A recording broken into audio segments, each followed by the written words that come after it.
Hello, and welcome to the inaugural episode of Armenian News Network, Groong's Week in Review podcast. I'm 𝐀𝐬𝐿𝐿, and together with Asbet Bedrosyan, we will be hosting this week's podcast with our guests, Asbet Kochikian, Emil Sanamyan, and Alan Zamanyan.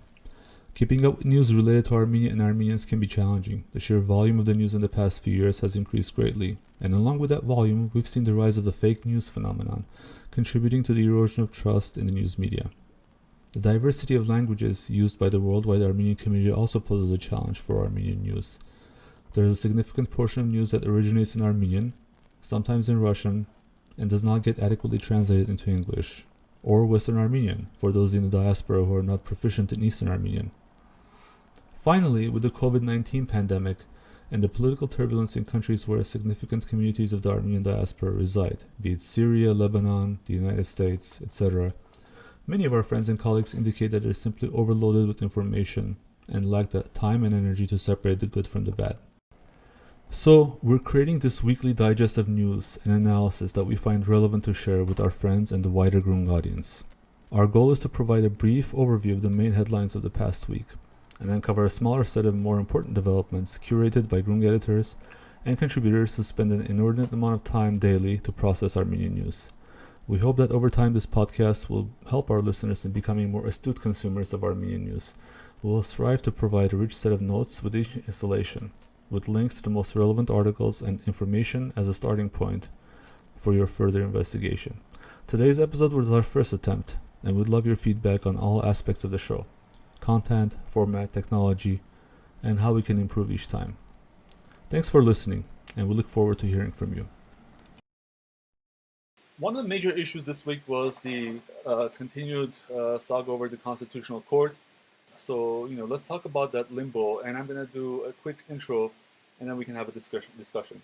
So the saga around the Armenian Constitutional Court continues this week. The three judges who were targets of persistent efforts by Pashinyan and his MyStep, or 𝐀𝐬𝐿 parliamentary faction, have taken their case to the European Court of Human Rights, and the ECHR immediately, within a few days, refused to grant an injunction, which was intended to prevent any change in the makeup of the Constitutional Court until the case is fully deliberated. However, there are indications that the ECHR intends to expedite this case, since several news reports reported that they have given a deadline of August to submit their position.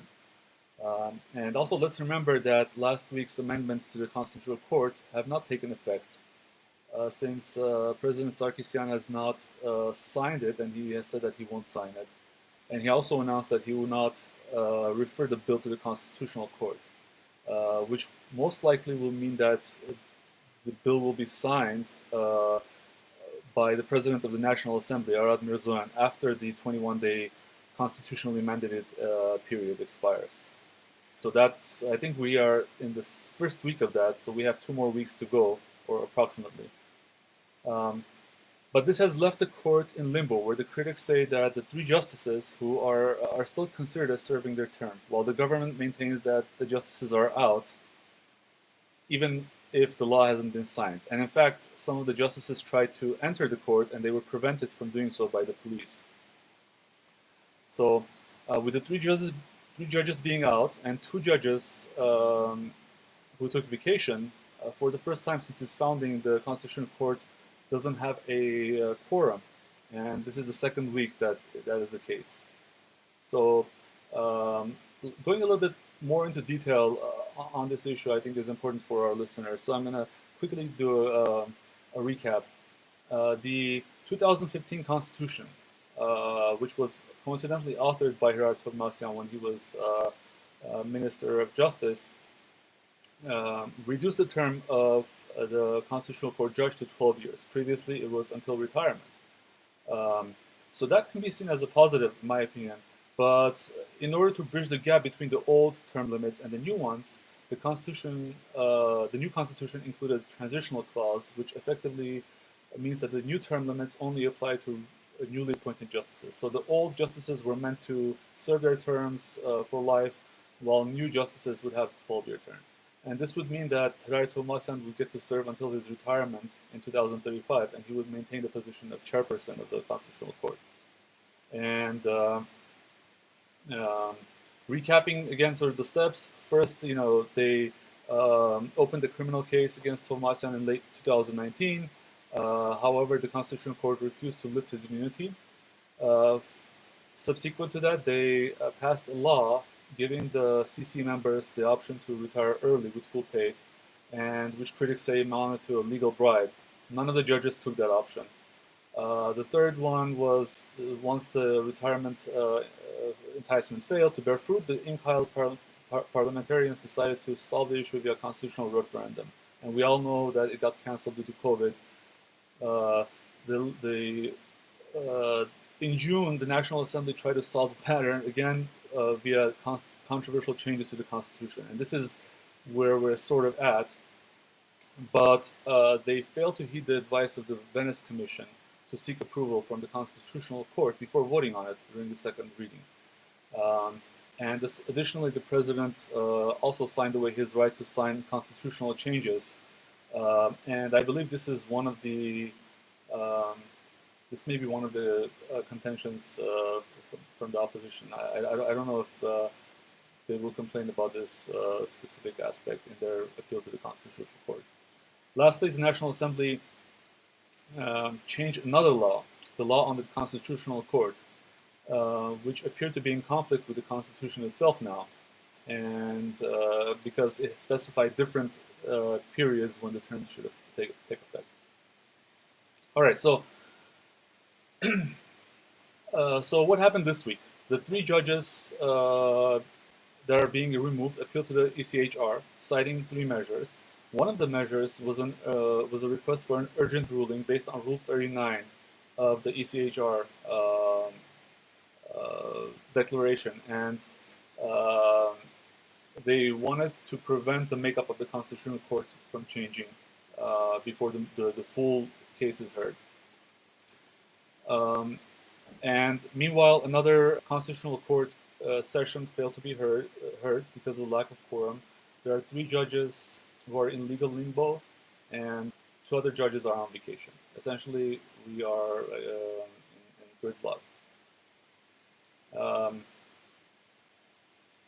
The only other, I guess, important thing to mention is that the opposition, mainly the prosperous Armenian Party, submitted an appeal to the Constitutional Court on behalf of 26 members, challenging the constitutionality of everything that has happened recently, or most of some things. That appeal is actually on the docket to be heard by the Constitutional Court. The other thing to be heard by the Constitutional Court is actually the case involving presidential immunity for Robert Kocharyan, which is interesting because those two cases cannot be heard by the Constitutional Court because of the lack of quorum. I wanted to ask if anyone would volunteer, what does the ECHR refusal for the urgent measure mean? What are we going to see happen over the next few months or years as this case moves to the court? Well, obviously, it means that they didn't find the argument put to them compelling enough. The one precedent that came to my mind was 3 years ago in Georgia, when the Georgian government was taking over a main TV station, at that point main opposition TV station, Rustavi 2, and the European Court had issued an injunction that stopped the government from taking over the TV station, and it was seen as a big victory for sort of freedom of expression in Georgia, but eventually court actually came around and okayed the government's takeover of the of the TV station. So we'll see what eventually happens, but we can tell from other cases that have sort of had come to Armenians' attention at ECHR. These things take forever to adjudicate at ECHR. The case of that Armenian shepherd who was killed in Azerbaijan took almost 10 years, and that's murder. The case of the families of Armenian officer who was killed in Hungary also took a long time to adjudicate. So I think that's gonna drag on at ECHR. Most likely, judges will come away with some kind of compensation ordered by ECHR. But in the meantime, it seems pretty clear that the government will continue to push towards replacing the judges and restructuring the court. One idea that's being floated right now as part of the more broad constitutional reform package is to eliminate the constitutional court. And to some extent, that might be the most prudent approach as far as this situation, because any other approach by the government will most likely result in some kind of reversal down the road with ECHR, in eventually weighing in on the violations in the legal proceedings that have taken place so far. Yeah, essentially, it seems like the ECHR is saying we'll consider whether we're going to pay back pay to the judges, but none of the changes that Armenia did are require the urgency of injunction. Aspet Kochikian here. I think there are two aspects here to the context here. One is also, as Hovik mentioned, the case that former President Kocharyan had sent to the Constitutional Court, which actually they withdrew and they sent it to the Court of Cassation. So at some point when that was still in place, there was more incentive, I think, for the judges to stay and fight the fight, because there was an issue of dealing with political vendetta, some would call it, others would call it about accountability and so on and so forth. The other thing is, I think the European Venice Commission the Venice Commission was also involved with this, and the Venice Commission's sort of judgment or verdict is that these things can proceed. The problem is the law is such a complicated laws are such complicated languages, legalese, that both sides, quote unquote, the government and the opposition, when the Venice Commission first announced that the constitutional change regarding the Constitutional Court was legal, each side actually looked at it as a victory and so on. So there's a lot of murky water going on. The other thing is I think it's a stalling tactic. Does the court or does the Constitutional Court have to meet in order for this to be in effect, or they can be just those people whose tenure is over, they can just be dropped, quote unquote. And if it's the former, if they have to meet, I think vacation time is just a tactic, a stallment tactic, to not have a quorum. And that can drag on. It's not only about the European Court. It's not just about the ECHR, but also it's about domestic, internal sort of stalling tactics to be used to get this drag on for a while. Yeah, if I can just add, the Kocharyan case was obviously the whole purpose of this whole mess of the Constitutional Court, and now that the Constitutional Court is basically immobilized and unable to issue any rulings, I think the government, Nikol Pashinyan specifically, should be satisfied with the situation, because the whole point of this situation from the beginning was to eliminate the possibility the Constitutional Court basically upholds either Kocharyan's immunity from prosecution, or sort of the issue with the 2009 criminal code being applied to 2008, one of those issues, and sort of builds a legal wall in front of that prosecution. So as long as Constitutional Court's participation is eliminated, I think he should be satisfied. Yeah, I just wanted to add a little bit of context from what I heard in the news this week. Apparently, the Armenian representative met with the ECHR president a day before the decision was published, and interestingly, the decision didn't mention this fact. The reason I mentioned that is because there was a section at the bottom of the decision that said that basically anyone that had been on the court before 2014, when 𝐀𝐬𝐿𝐵𝐻𝐻, one of the current constitutional court judges, was a judge in the 𝐀𝐬𝐻R, was not allowed to participate in this, in forming this decision, because there could be potentially a bias. So the decision made a point of mentioning this this step that they took to avoid bias, but also didn't mention that there was a meeting between the Armenian representative and the 𝐀𝐬𝐻R president. This is, I think, important because essentially the 𝐀𝐬𝐻R at this point decided to kind of get out of the way and let the proceedings go on as the Armenian government wants, and kick the can down the road essentially to address this at a later point in time. Yeah, good point. So the 26 signatures from Prosperous Armenia. What is your take on that? And I guess it all depends on who is going to be judging that. But I wanted to see, why, especially like I'm really interested why Bright Armenia or Edmund Marukian's party decided not to join this appeal. What is the calculation that they're going by? Sure, yeah, Emil, go ahead. Okay. As far as this vote, I mean, there is a lot of what people sometimes call kabuki theater happening here. Sort of dressed in a legalese and the sort of the parliamentary, but in reality it's politics. It's very clear that you have Nikol Pashinyan, who's continuing to assert his sort of converting his popular authority into administrative and sort of pure power authority. And you have people associated with the former governments trying to resist it in certain ways, especially when it comes to affect them directly.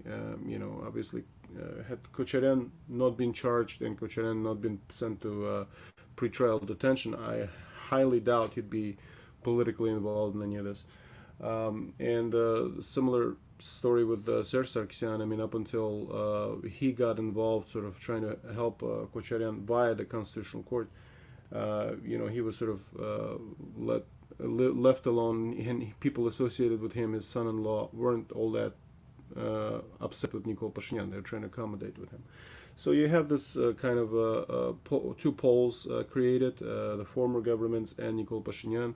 And when it comes to everybody else, they're kind of weighing bargaining positions. And 𝐀𝐬𝐻 𝐊𝐵 obviously from in the beginning was clearly trying to find accommodation with Nikol Pashinyan and trying to be friends with Nikol Pashinyan, even though I don't know how likely that could have ever been. But as soon as it became clear that it's not possible and the government will try to squeeze him for money, he is, all of a sudden appealing to the Constitutional Court and objecting to some kind of constitutional change.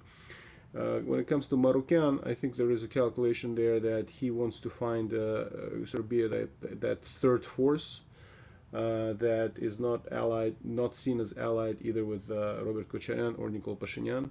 And he will, I'm sure, continue to take those steps.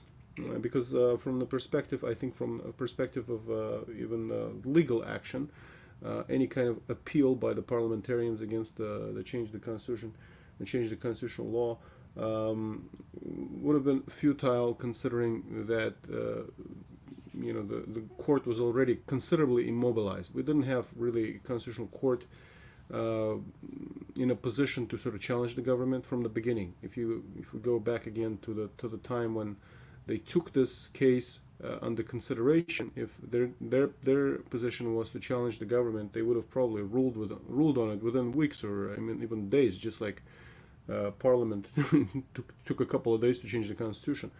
But they didn't do that. They deferred it to the European opinion, this and that. They took over a year of the time that 𝐀𝐬𝐻 was in prison to look at this case. I mean, obviously tells you that there's a considerable reluctance on the part of the Constitutional Court to do its job. There's considerable reluctance on the part of the opposition to do its job. So we have a situation that's purely political. And like I said, it comes down to who are you with? Are you with Kocharian or you're with Pashinyan? Erdogan Marukan wants to create the sort of third alternative. I don't know how successful he's going to be because there's really no precedent in Armenia where you've had a very successful third alternative. If we look back at how political system in Armenia changed after 1998 and all of those permutations since then, has not been a successful party. I mean, some people compare Marukian to Artur Bagdasaryan that sort of played both sides as well. But we'll see where it goes. But that's generally the picture. It's it's about political fight and all of this just dressed in a legalese. Okay. Well, let's see what the coming week will bring. Maybe we'll touch this topic again before it dies out. Next, I want to talk about a little bit about polls. There have been a few polls that came out this week. So, in the West, polls are a ubiquitous part of a citizen's life. There are polls for everything all the time. Vendors make decisions based on about products based on how buyers rate them. Similarly, people's views about their leaders are influenced through polls rating their performance. Many politicians are highly attuned to what polls say. They use polls in their decision making. The three major polls that were a topic of discussion in Armenian politics over the recent weeks. And in this segment, let's try to sort of make sense of it for our listeners.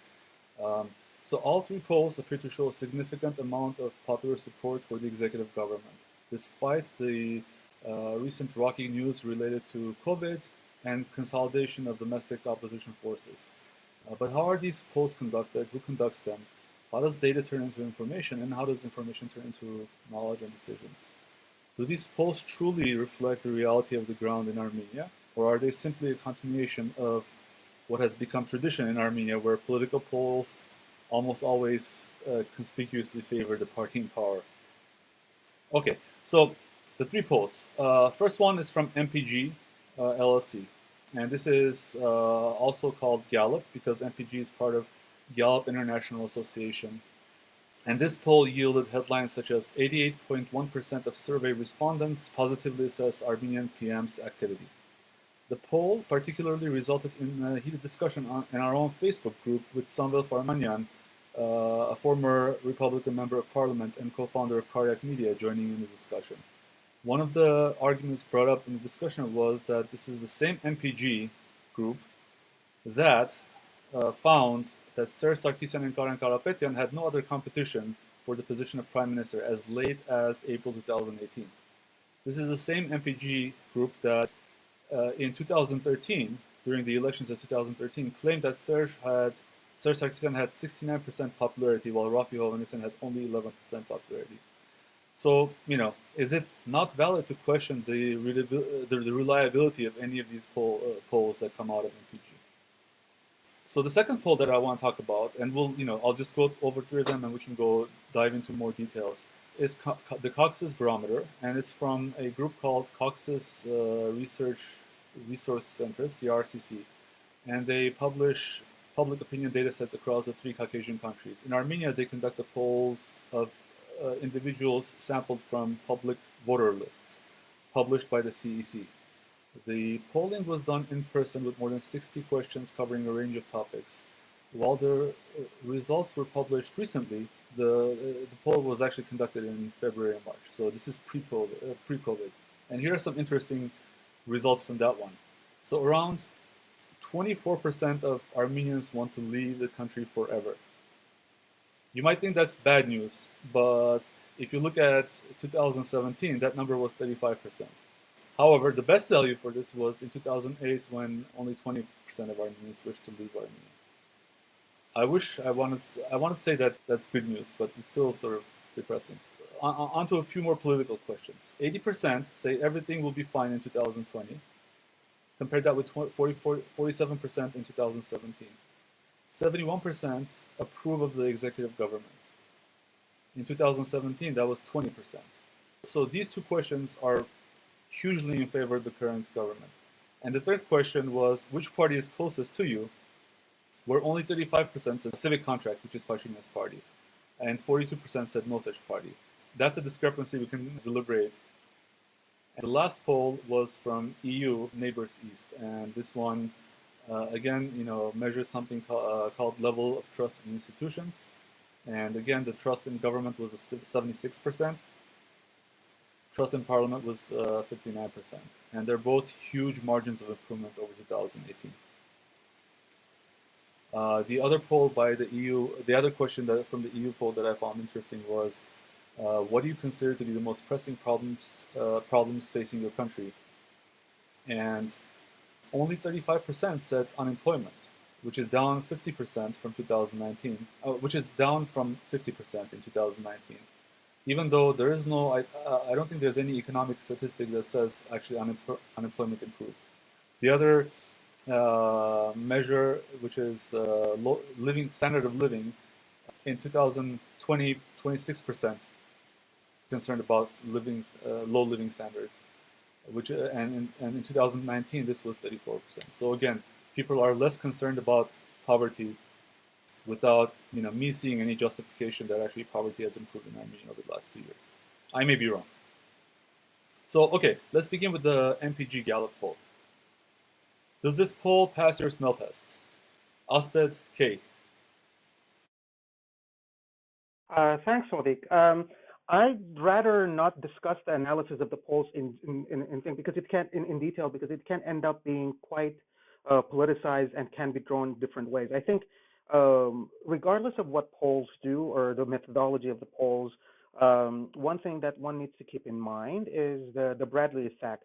I think in 1982, when Tom Bradley, who was the mayor of Los Angeles, he was running for governor, polls show that he was actually ahead in the polls, but then it turned out that he wasn't. And I think there is a way that you ask the question. There's also a way that people respond, sometimes because of pressure, social pressure, peer pressure, and so on. People would not express their true intentions about how to vote and so on and so forth. But from that put aside, I think it's quite problematic to deal with, to base judgments, political decisions based on these polls. So the methodology might be sound, but the issue of sample, the issue of the way the questions are asked, and so on, are major issues to look at. So from that perspective, we have to always consider those rather than just what are the questions and take the answers and develop a whole strategy or a political agenda around it or a political analysis around it. Now, that being said, there are some things that are common.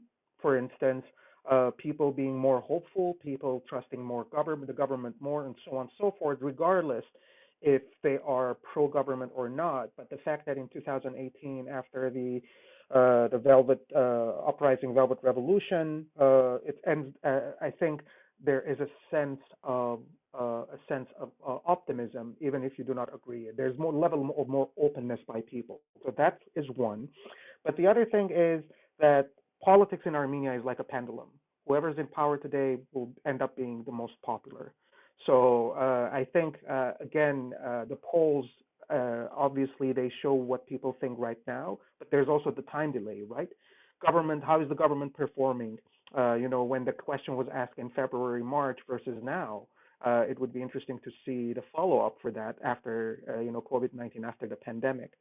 So I think there's a lot of room for development, or a lot of room for improvement. But more often than not, I think polls can be misguiding and misleading political analysis, and can provide either overconfidence to one side or basically demoralize another side. Yeah, and Samuel Farmanyan argued in that Facebook thread that these telephone polls suffer greatly from non-response bias, which is, I don't think you mentioned, and criticized MPG for not releasing data about the survey responses. Are there any thoughts in terms of how participation bias in general can be manipulated or can be played upon to achieve desired results. Emil, do you have any thoughts on this? Yeah, I mean, I agree with Asbeth that sampling is a very, very important thing in polling. We've seen this even in the United States. Some very important polls before very important elections did not or failed predict outcome, and I think Armenia definitely suffers from sort of tradition of reliable polling. At the same time, I would say it's better to have some polling than not to have any polling. And one thing that I have seen is that at least if you have a polling service that does polling regularly with some regularity, I don't know, every couple of months or in the peacetime or pre-election time every couple of weeks, you have some indication of where trends are going, because you could see trends are typically much more helpful predictor of what is happening than the moment in time sort of capture. And we've seen that, for example, with the Armenian elections, how Nikol Pashinyan's position improved over the years versus other opposition figures. We've seen that in terms of how 𝐀𝐬𝐛𝐞𝐝 𝐊𝐴𝐻 factor was very important. And Hovik, you remembered the 2018 polling. Yeah, 𝐀𝐬𝐛𝐞𝐝 𝐊𝐴𝐻 was a very popular figure up until April 2018. He had more Facebook followers than Nikol Pashinyan, and now Nikol Pashinyan is like the king of Armenian Facebook. So you have to look at the trends, and you have to sort of work with establish this tradition of reliable polling that Armenia still doesn't have, and I'm not sure when they're going to have. As Asbeth indicated, certainly there's been a positive shift in Armenian public attitudes overall, and it's natural, because what happened in 2018 was in a large part an exercise of public will and popular will, and people feeling that power to replace a government, I think is a very, very significant boost of self-confidence for the public. And it's obviously still reflected in the polls and probably continue to be reflected. As far as what is happening in Armenia right now in the last few months, I mean, we obviously have a big challenge with the pandemic, and the government of Armenia just just like any other government around the world is under big pressure to at least come across as doing everything they can to help deal with this problem. Okay, Alan, what are your thoughts? Yeah, I just wanted to. I agree with what the other speakers have said. Yeah, I just wanted to add to that a little bit. Asbeth mentioned the Bradley effect, and recently I heard a debate where Hrant Mikaelian mentioned this thing called the shy Tory effect. Basically, in the UK, during elections, the Conservatives appear to do a lot better than they do in polling, because people are shy about revealing that they're Conservatives. Apparently, this was a major factor in the 2015 election.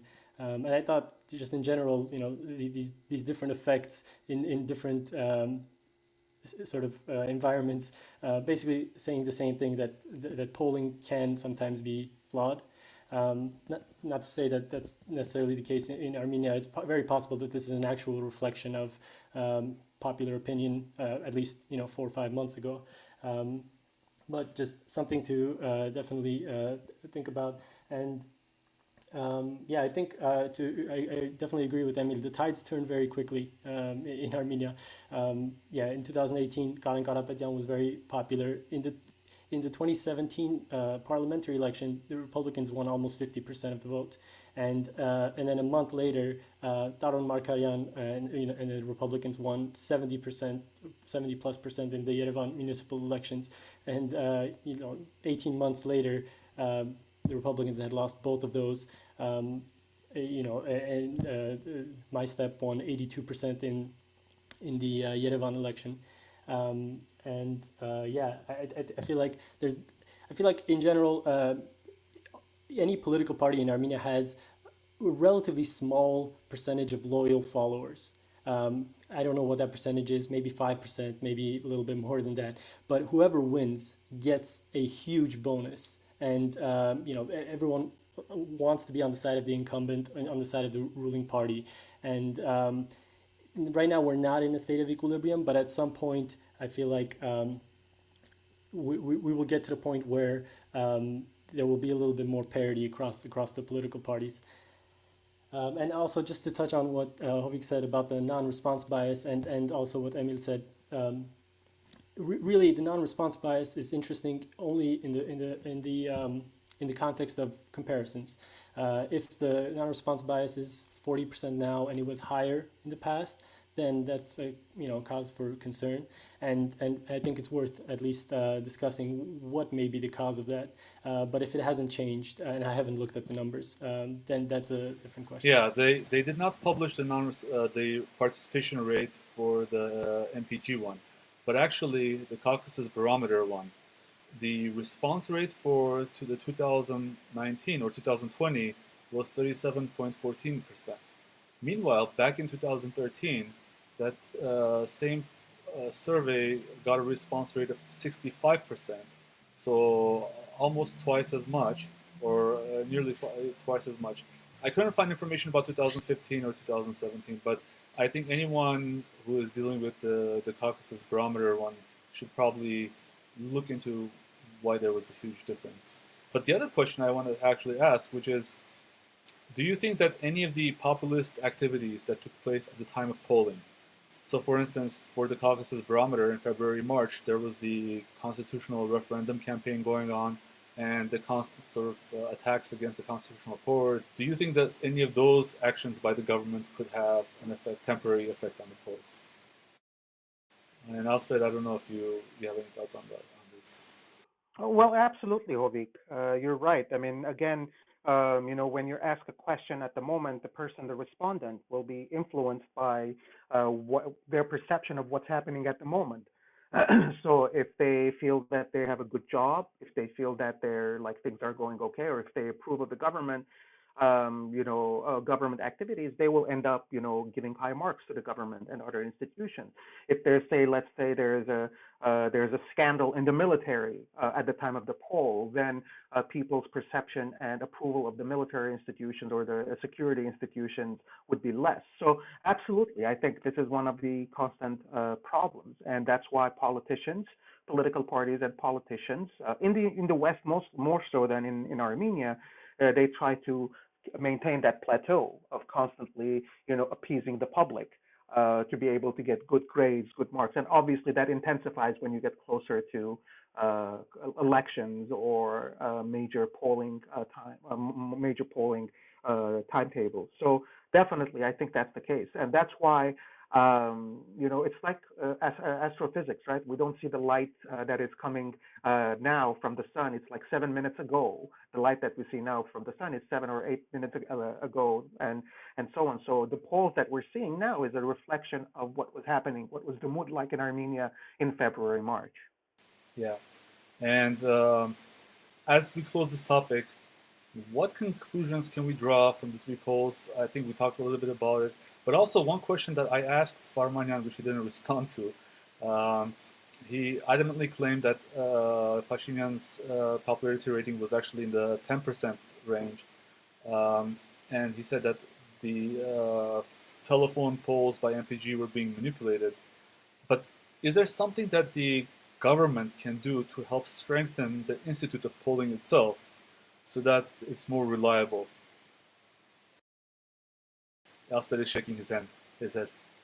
Yes. No, I think when the whole point of a polling and reliable polling is its independence, right? So from that perspective, in the United States, you have polling agencies that are politicized as well. So and that is manifested in the form that they ask the question. We had this discussion before privately while conducting research. For instance, if I were to ask A couple of years ago, many years ago, there was a poll about Turkish-Armenian border opening, and people would respond, and the way the question was framed, already biases, because the people who were conducting the poll were basically against the border opening, and the question was framed in a way that, do you want the border with Turkey and Armenia to be open for economic, political, and whatever reason, even if Turkey continues its genocidal policies against Armenians and against the rest of the world and so on. So now you already have a bias in the form of a question. That we're going to see. And I think a good point in terms of analyzing polls, A, is the reliability and the methodology of the poll, but also compiling polls. You know who is behind the poll, not in terms of looking for conspiracy theories, but knowing, okay, there's a political bias in this pollster for the government. There's a pollster which is pro-state, pro-opposition, and there is a pollster which is more or less unbiased, and so on. So it's a lot of work, and to paraphrase the term, lies, damn lies, and statistics, it's lies, damn lies, and polls. So at the end of the day, we have to keep all of those biases in mind while making assumptions or while making political calculations. But in terms of government regulating the field, I mean, it's sort of like saying the government should regulate the social media field in Armenia. It's like herding cats. Okay, well, thank you for that, Asbet. All right, let's go on to our next topic, which is COVID. So Armenia's COVID-19 response continues to worry us by leading the charts in metrics such as cases per 1 million population and the infection rate among those tested, which hovers around 25 to 30%. Ideally, this number should be below 5%. The opposition is questioning the government's response effort and wants to launch an investigation in the National Assembly. And the Parliament majority MyStep has refused to spend time and resources on such an investigation.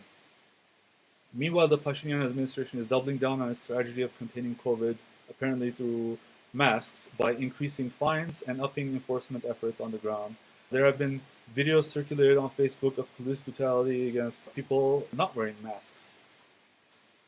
There will be tense times in the parliament over the coming weeks as the government plans to introduce legislation that could potentially allow them to commandeer resources of private hospitals in the fight against COVID. This was something I just remember seeing on Azatürk'ün radio today. So with that background, I wanted to quickly take a look at some of the stats. Okay, so this week, Armenia on the average did about 1,700 tests per day, and the test positivity rate barely moved from 30% to 27%. And to me, this is the biggest cause of worry because, if your test positivity is so high, you should rapidly increase the number of tests. And I'm not seeing that. Some of the other, the deaths are back to like more than 100 for this week. And as of last week, Armenia is, when you exclude all the countries that are less than 1 million in population, Armenia is number 5 in the world in terms of cases per 1 million, and number 18 in terms of deaths. So it is worrying. I wanted to see if you have any thoughts on this so far, and what is exactly sort of Armenia doing wrong, if anything, to see metrics like this. Asbet, if you can. I think, the policies have been sort of flip-flopping. That's the thing. No clear policy. Sort of what's happening in some states in the United States where they open too early, and then you see a resurgence of the epidemic, of the pandemic, and so on and so forth. And I think it was the government that they established the policies, but they didn't follow up. The major problem was the follow-up, and probably there is an element of keeping a balance between understanding that the economic consequences, and they didn't want to damage the economy because that would hurt the popularity. So and then they returned, they turned back, and then they introduced more harsher sort of rules to enforce, wearing masks and social distancing and so on. But I think the damage was already done. I think it's twofold, and yes, there is also, because of the lack of government sense of urgency, people are also not taking it seriously.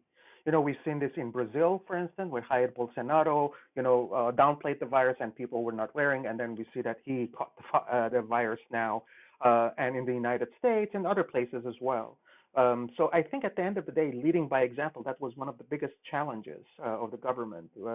They didn't start leading by example from the get-go. Rather, it was a sort of an afterthought where the damage was already done. I think the resources are there. Are adequate to handle this, especially with aid coming in and assistance coming in from countries like Georgia, from France, from even the diaspora has mobilized through various organizations to assist. It's just a matter of sticking to the plan and following the line, which the government has, I believe, has failed miserably.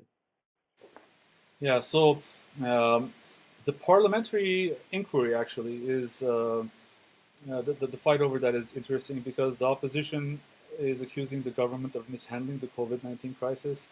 And they had a motion to set up the inquiry, which passed the assembly because it got the required 37 votes.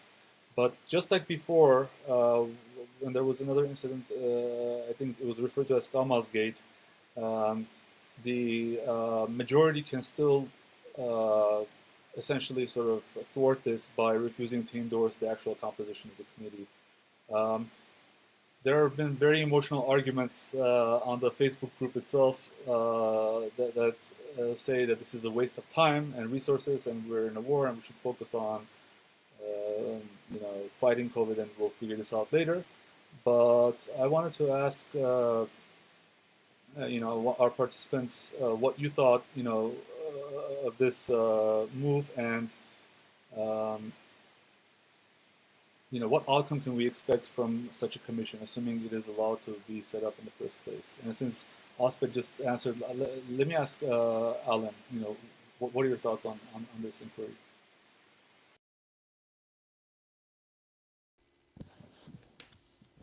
I think as far as I know, there is precedent. I think in other countries there are also inquiries that have been launched to look into potential mishandling of the crisis, and there's an argument to be made that it might not be the best way to spend our time now.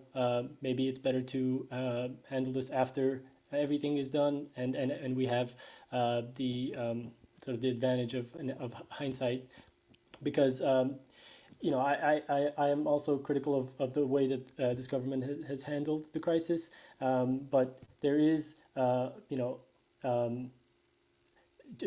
be fair, the crisis is not over yet, and there is still time to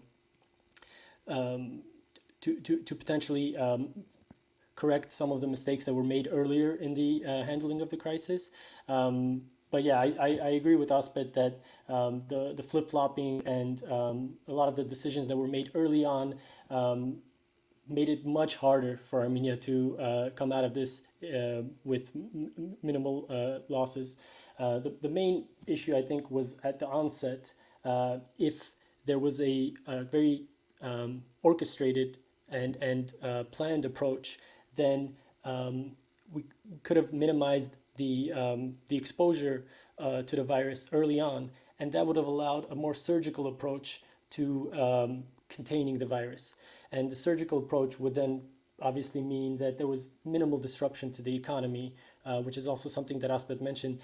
What they decided to do at some point is, after the initial full lockdown, they realized that the economy is not going to do well in this situation. So then they went to the other extreme and pretty much fully opened everything up. And then in the next phase, they decided that that's not going to work. So they're going hard. They're going very hard with the enforcing the wearing of masks. But at the onset, if the borders were closed at the right time, people were quarantined appropriately early on, it's very possible that this would not have gotten out of hand, and it could have been, the economy, a full lockdown may not have even been necessary, even very early on. So, but again, to be fair, this thing is not over yet. There's probably another 6 to 12 months left. So let's hope that things go better moving forward.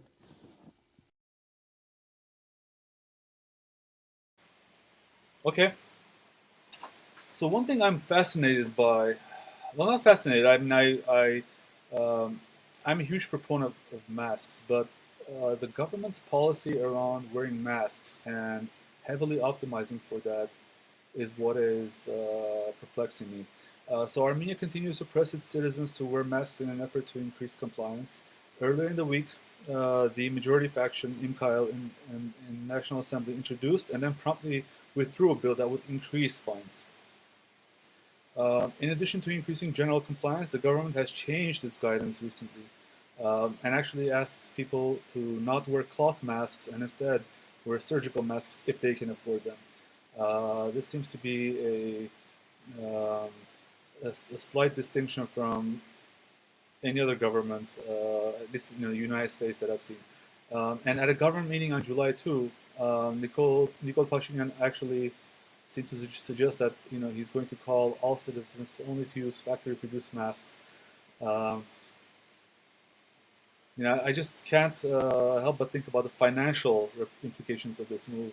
As a single mask costs a couple of $100, and I think more than like around 50% of the population lives on around $5 a day. So Armenia has one of the strictest mask wearing requirements around the world. They went so far as to require news anchors to wear masks on TV studios. In fact, 2 opposition TV channels were visited by police and fined for not wearing masks. There is a nice rebuttal that we'll link in the show notes of Arm News, the anchor from Arm News talking about this. But the management of those channels claims that they were maintaining social distancing and they were compliant with previous guidelines from the TV and Radio Commission, allowing broadcasters to work without masks. Yet they got fined anyway. Emil, what is your thought on this specific aspect? Is there, is there anything else they can focus on, or is optimizing the mask usage to 100% the only thing that they should do? Well, look, I mean, we have to be objective and look at how unprepared the most sophisticated healthcare professionals have been for this pandemic. I mean, you look at Anthony Fauci in the United States, that's sort of looked up to as the authority on this issue. Literally, 2-3 weeks before the lockdown in the United States, he claimed that the threat from COVID was minuscule to Americans. And it went from minuscule to over-encompassing and the worst crisis ever within weeks.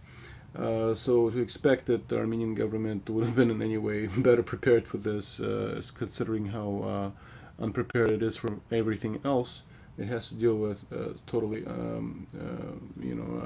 out of place.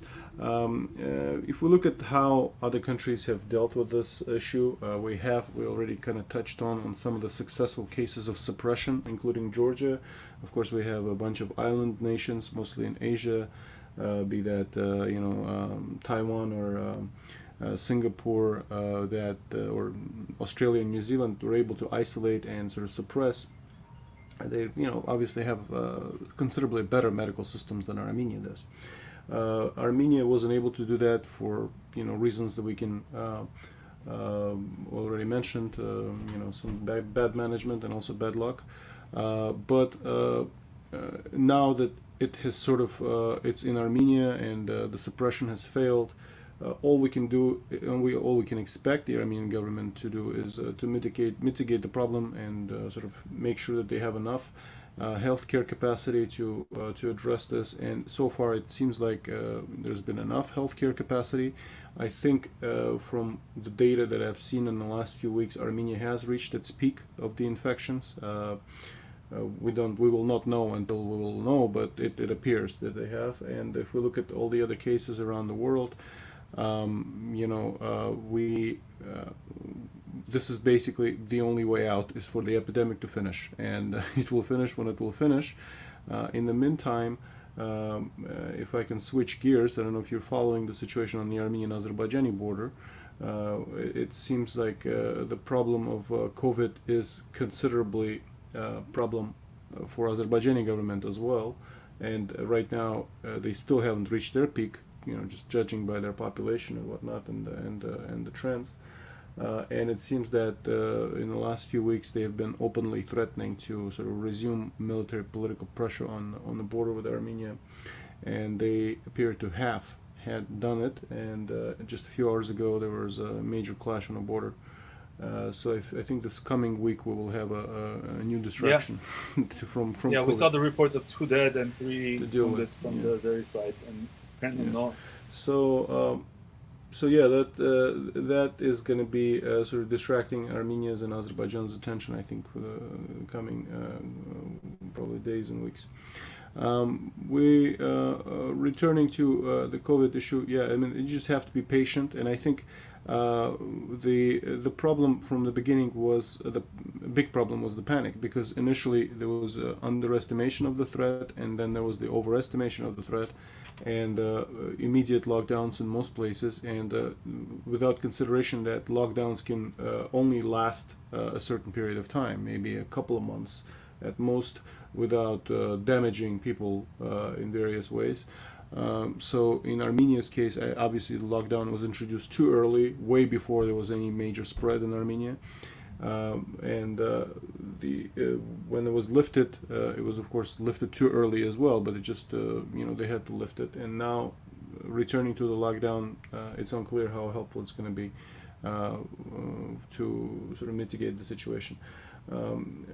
I think, like I said, the peak has been reached. Of course, we've seen in other cases the decline is slow, but I think Armenia will be, out of this pandemic before the end of summer, and hopefully it won't be any major reoccurrences. Aspet 𝐀𝐬𝐿, I just wanted to ask you, is it ridiculous to require TV hosts to wear masks in a TV studio? And is there a precedent for this that you're aware of? And lastly, are there, do you think that these efforts are motivated by health concerns or public relations considerations or something else?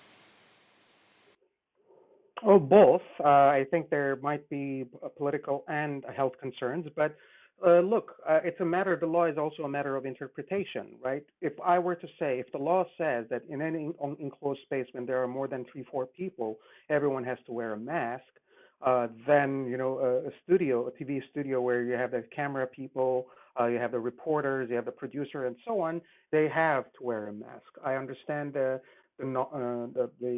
challenges of broadcasting and speaking and reading the news with a mask on, but there are always ways to get around it.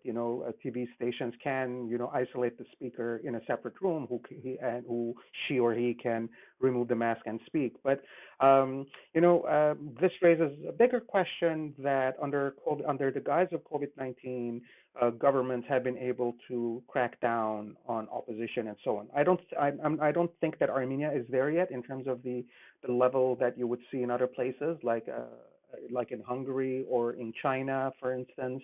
But it can easily be used in that context. Thanks, and that's a nice segue into our next topic, which we would like to have as a permanent agenda, which is the state of Armenian media. And this past week, there was actually a nice report from the Public Journalism Club, PJC, which is an OSF-funded NGO in Armenia, and they released a white paper, which, among other things, concludes that the media activity during the state of emergency and the restrictions imposed on media. Actually, that's the title. Now, some important sort of points here. During the initial lockdown, Armenia introduced restrictions on dissemination of news related to COVID, requiring news only to be from official sources. My own understanding of this is this is very rare in the world, and I haven't seen any other country implement something like this. Maybe there are. I'd like to know your thoughts. So Aspet, are you what is your reaction to that aspect? And I know that they removed the restrictions eventually, but do you see still some kind of pressure on the media, and how do you think the media should react to this to these kinds of requirements from the government? Well, Emil mentioned earlier about the sense of panic that the government was trying to bypass in terms of what related to COVID-19. And unfortunately, one of the major issues in Armenia with related to journalism is the sensationalism and blowing things out of proportion. Now, it's interesting that it wasn't a crackdown on the media, as you mentioned, Hovik, it was a crackdown. It was basically restrictions on reporting about COVID-19.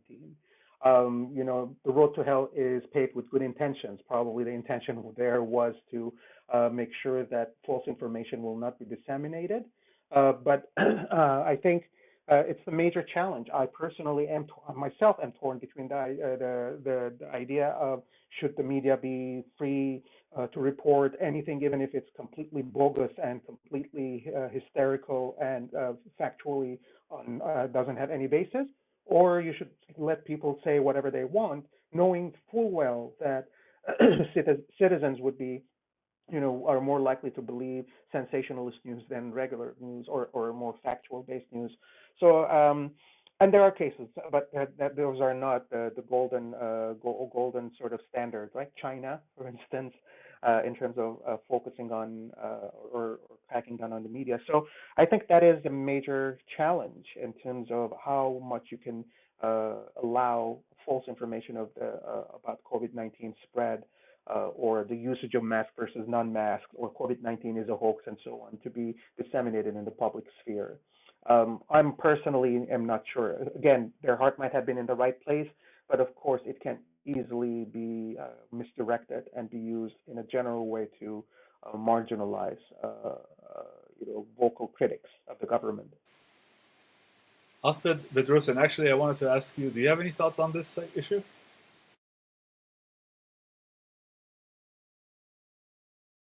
Alan, what are your thoughts? Yeah, I think it's a very tough question to answer. Obviously, like Aspet said, you don't want people disseminating information that could be harmful to the public. I think part of the problem early on was that reputable voices were being somewhat silenced. I remember there was a doctor that posted something on Facebook. I think it was something along the lines of the minibuses should be, not operating, because they get packed very tight, and that could be a major source of spread. And if I'm not mistaken, I remember police officers, I think, showed up at his house and asked him to remove the post, which, and this was a reputable doctor. So I think there's definitely a distinction to be made between, people spreading panic and spreading misinformation and actual voices that should be heard being silenced. Yeah, I can't help but think, on Groong, we always post news from the other side, Azeri news, and I think that in general, my thought about journalism is that the only way to clear out false news is by allowing the true news to be presented. But Aspet, what are your thoughts? Hovik, my greatest concern, I think, is about the erosion of trust in the Armenian media. When this is the way that fake media basically rises to erode your ability to understand which news is meaningful, which news is actually actual, factual, truthful, and you don't know exactly where to turn. At some point, you don't know exactly who to trust to understand a situation that is relevant and surrounding you. Yeah. And like you have said, on Groong at least, we have tried to present all sides of a topic from various sources, and some of them we know are not entirely factual, and we try to put a comment about that as well. The important thing is to give a 360 view of any subject as much as we can, so that people have all the information that they need in order to make up their minds. But ultimately, that depends on the trust and the reliability of the media. I wanted to cover one more issue related to COVID, and we're running out of time, but there was also this news report about a website called MedMedia, funded by USAID, that was purportedly spreading disinformation about COVID-19. I haven't looked at all of their material, but I know that some of their material was related to masks, and there was, I believe, there were claims that wearing masks in certain cases and incorrectly may actually increase danger. I don't know the exact details. There was I believe there was a major Western newspaper covered this. Public health officials sort of got on board, and the U.S. Embassy contacted the website and in order to take down the information, and the website refused, and as a result, the U.S. Embassy removed their funding. What are your thoughts, Asped, about this in terms of media freedom, and do you think this was a fair result? I think it goes back to what we were mentioning earlier. Freedom of speech, yes, but at the same time, when you do have a pandemic at that level going on in Armenia, any kind of a misinformation would have a problem. And the fact that the USAID defunded, they defunded the website, it tells you something about also overall government approaches to things. Listen, people have a deep mistrust, inherent mistrust towards government wherever you are. A big bureaucracy, they don't know what they're doing, or we don't trust them, and so on and so forth. But good or bad, governments are the ones that are equipped to have a global public health policy. Good or bad, doesn't matter, but they're the only ones who can do that. And any attempt to undermine that is a public risk. It's not about politics. It can be politicized, but it's not just about politics. And I think the whole thing is that the idea of freedom of expression and giving you the same right to speak as I am is that you might end up using ignorant and whatever information. So your right, my right to inform you is the same as your right to misinform me, which is, I think it's really problematic. So from that perspective, I think the message was clear. Even if they didn't close it down, they can get their funding from other places. But at least the message sent by the government, the U.S. government, the U.S. Embassy to defund it, I think, for people who are aware and are following, might be a signal that, okay, they're lying. Of course, some people would say, see, they're speaking truth to power. That's why they were defunded. So no matter what you do, if you're conspiracy buff, you're going to look at it as an attempt to silence, truth seekers.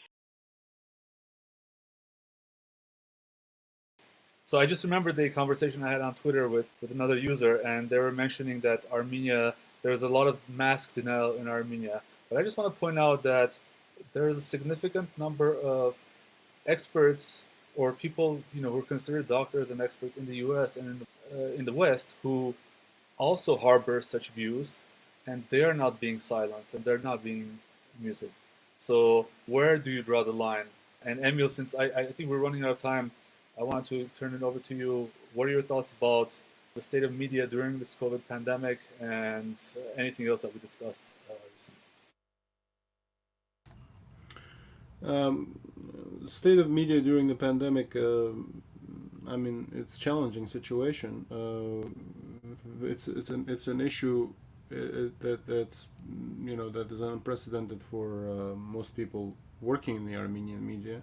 There is no living history of previous pandemics in Armenia where you could rely back on use that information.